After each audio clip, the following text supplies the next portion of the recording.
Confederation of free trade union of India का 7वां अधिवेशन प्रारंभ हुआ।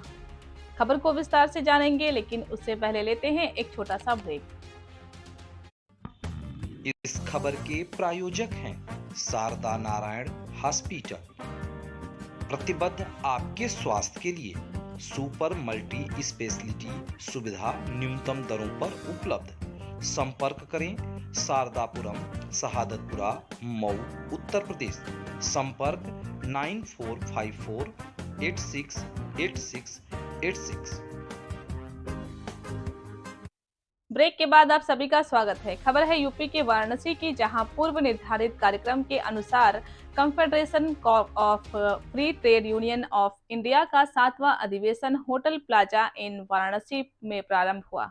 इस कार्यक्रम के उद्घाटन सबके रविंद्र जायसवाल, मंत्री स्टैंप एवं पंजीयन सरकार ने करते हुए सरकार द्वारा श्रमिक एवं जनहित में की जा रही कल्याणकारी योजनाओं की जानकारी दी तथा CFTUI के 7वें कांग्रेस के लिए संगठन को शुभकामनाएं भी दी। इस अधिवेशन में CFTUI के 18 राज्य के प्रतिनिधियों ने भाग लिया। यह कार्यक्रम 2 दिवसीय होगा। इस अधिवेशन में CFTUI के 30 प्रतिनिधियों का चुनाव होना है। इस पर्यवेक्षक के रूप में बेल्जियम से WSM के ब्रदर ब्रूनो ब्रदर जेंग तथा एशियन कोऑर्डिनेटर सिस्टर फेंसिना उपस्थित रहीं। CFTUI के वर्तमान 30 राष्ट्रीय अध्यक्ष कनका राव तथा राष्ट्रीय महासचिव नीरज चौबे ने सबका स्वागत किया तथा मनोज कुमार राष्ट्रीय उप सचिव ने कार्यक्रम का संचालन किया। देखें वाराणसी से रविंद्र गुप्ता की रिपोर्ट। जहाँ टेम्परेचर 52 के 50 पर भी यहाँ पर क्यों है? थोड़ा हमने अध्ययन किया। एक क्या कर्मचारियों के लिए जो नियम बना रखा है वो थोड़ा बेहतर है। क्या था कि जो भी दुबई में लोग रहेंगे कर्मचारी काम करने वाले, तो कंपनी हो चाहे सरकार हो, उनको तनख्वाह देगी 12 महीने का। अगर वह दुबई के बाहर का है तो 2 महीने साल में 2 महीने अपने घर पर रहेगा। 2 महीने घर पर रहेगा, ये कंपनी उसको वेतन देगी, कंपनी उसको वेतन देगी और कंपनी को 2 बार फ्लाइट का टिकट देना पड़ेगा।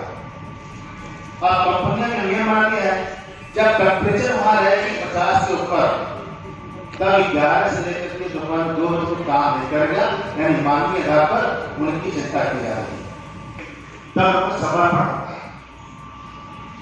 आज अलग अलग कारोबारों का कर्मचारियों की आवाज बनने के लिए CFTU के सभी पदाधिकारियों को देश भर में आए हैं, उनका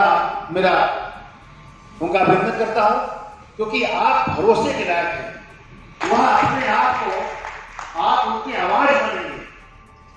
कोई अध्यक्ष, कोई महामंत्री का जो जिम्मेदारी है, माना कि हमारे क्षेत्र में 4,25,000 मतदाता है, तो 4,25,000 मतदाता का मैं आवाज बनता हूं। कॉन्फेडरेशन से जुड़ी हुई भारतवर्ष की ये तीसरी है। SMS इंटर के बाद फिर ये CFTUI को मिला और सेवा जो भी गुजरात की पापा कंपनी है उसकी जुड़ी हुई है। वर्तमान में BMS भी ITUC से जुड़ने जा रहा है। जब मैं मंत्री जी से मिला तो उन्होंने पहला प्रश्न हमसे ये पूछा था कि कहीं ऐसा तो नहीं है कि BMS के साथ कोई इंटरेक्शन हमारा नहीं होता है, हमारा कोई कॉन्फ्लिक्ट है। तो मैंने उसे बताया था कि नहीं, ऐसा नहीं है, बल्कि अब ये स्थिति हुई है कि BMS को ITUC से संबद्धता दिलाने के लिए CFTUI ने उसको पूरा भरपूर सहयोग किया, जबकि इंटर और SMS ने उसका विरोध किया था। हमारे राष्ट्रीय अध्यक्ष ने उनके साथ बैठक में जाकर उन्हें पूरा सपोर्ट किया था। मैं Manoj Kumar CFTUI confederation of free trade unions of India का राष्ट्रीय उप सचिव हूँ। आज किस तरह का कॉन्फ्रेंस किया जा रहा है? कई दिवसीय कॉन्फ्रेंस है और किन किन मुद्दों पर चर्चा की गई? Confederation of free trade unions of India की 3 दिवसीय ये अधिवेशन हमारा रहा है। ये उसका 7वां कांग्रेस था। इसके पहले 2013 में उसका 5वां कांग्रेस यहाँ संपन्न हुआ था, जिसमें कि यहाँ बहुत सारे पदाधिकारी, अच्छे पदाधिकारियों का चुनाव हुआ था। आज हम लोग को जो यहाँ आए हैं उसमें हम लोग का मुख्य उद्देश्य है कि जो अपनी बॉडी है, अपना संगठन है, उस संगठन का चुनाव करा के नई बॉडी का गठन करना और जो वर्तमान परिस्थितियां हैं देश की, उसमें मजदूरों के हितों के लिए किस तरह से संघर्ष किया जा सकता है, उसके लिए एक मंथन और चिंतन करना और एक कोई नई दिशा की तरफ हमको बढ़ने के लिए हम लोग यहाँ पर आए हैं, जिसमें कुल देश भर के 18 राज्यों के लोग यहाँ पर मौजूद हैं, वहाँ के उनके नेता। हम संगठित और असंगठित दोनों क्षेत्र से जुड़े हुए हैं। संगठित क्षेत्र में जैसा कि आप जानते हैं, जल कल, नगर निगम, PWD, राज्य कर्मचारी संयुक्त परिषद के पदाधिकारी CFY के अंग हैं। और असंगठित क्षेत्र में वाराणसी का अगर बात किया जाए तो वाराणसी में वेंडर एसोसिएशन आपके सामने है, जो हमारे CFY से आच्छादित है। इसके अलावा आंगनबाड़ी कर्मचारी संघ जो है उत्तर प्रदेश की, जिसकी प्रदेश अध्यक्षा गीतांजलि मौर्य जी यहाँ मौजूद हैं, वो भी हमारे संघ CFY से आच्छादित है। और डोमेस्टिक वर्कर, ये 3 तो हम लोग प्रमुख रूप से यहाँ कई स्टेटों में इसके लिए लड़ रहे हैं। और इसके अलावा शॉप एंड इस्टेब्लिशमेंट है, तमाम ऐसे हैं जो कॉबलर हैं, यानी कि जो छोटे छोटे संगठन के लोग हैं जो कि असंगठित है, जिनका भी कोई खेवनहार नहीं होता, वो सारे हम। वाराणसी में कर्मचारियों का कर्मवीरों का एक यूनियन है CFTUI, इसके ऑल इंडिया के यहाँ कॉन्फ्रेंस हो रहे हैं, 3 दिवसीय यहाँ पर काशी में हो रहे हैं। उनके अलग अलग स्टेट के जो कर्मचारी नेता हैं वो काशी में आए हैं, वो चिंतन कर रहे हैं, मंथन कर रहे हैं। देश हित में, राष्ट्र हित में कर्मचारी भूमिका क्या हो सकती है, मंथन करके कुछ ऐसे नया चीज़ें लेके जाएंगे। तो मेरा सभी कर्मचारियों से निवेदन है किया है कि हमें अपने हक की राय लेना चाहिए, लेकिन पॉजिटिव वे में, देश हित में, समाज हित में, राष्ट्र हित में।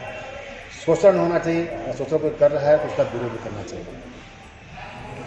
मंत्री जी, बात की जाए, वाराणसी में टेंट सिटी बसाई गई है और बहुत ही अच्छी परिकल्पनाओं के साथ, लेकिन बीते दिनों टेंट सिटी में एक सीमेंट एजेंसी का बहुत ही बढ़िया फंक्शन किया जाता है, जहां खुलेआम बार बालाओं का नृत्य और मांसाहार और शराब को परोसा जाता है। इस पे क्या कहना चाहेंगे?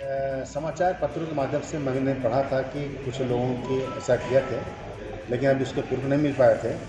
तो जांच कमेटी बना दी गई है, जांच कमेटी जांच कर रही है। अगर ऐसा कुछ किया गया है तो टेंट